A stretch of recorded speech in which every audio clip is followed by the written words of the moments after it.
The Upward Look for March 7th.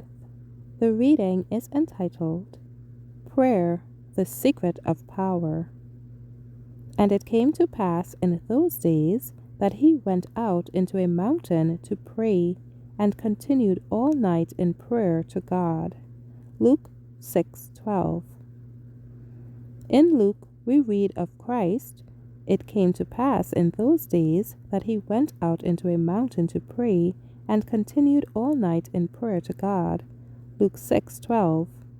Men of the world often spend whole nights planning in order to secure success, and Jesus spent many nights in prayer.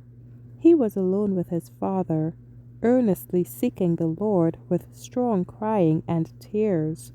He seemed to be in an agony of distress. Why was this? He had come to his vineyard to claim his own, but he was rejected, abused. They, his enemies, were then laying plans to crucify him. He was more and more beset by satanic agencies. The resistance shown by the priests and rulers to his work corresponded to the convincing evidences of his divinity. They were jealous of him because he possessed a power that drew the people to him. His tongue was like the pen of a ready writer.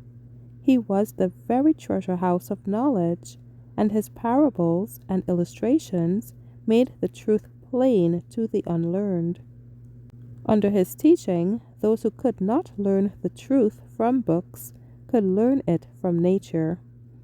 But those who had been entrusted with the oracles of God, that they might be faithful expositors of the Scriptures, rejected and denied the teacher sent from heaven. Christ saw that their spirit and principles were entirely contrary to the Scriptures. He saw that the Word of God was misinterpreted and misapplied. He saw how difficult it would be to instruct the people to read the Scriptures correctly when their teachers read them in the light of their perverted judgment.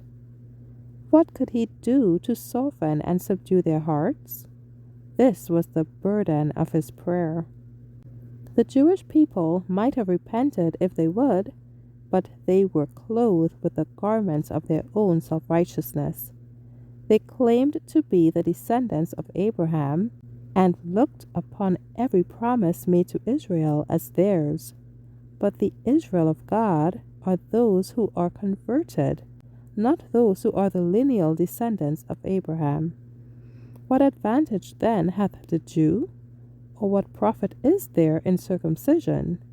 Much every way, chiefly because that unto them were committed the oracles of God. Romans 3 verses 1 and 2. For he is not a Jew which is one outwardly, neither is that circumcision which is outward in the flesh, but he is a Jew which is one inwardly, and circumcision is that of the heart, in the spirit, and not in the letter, whose praise is not of men, but of God.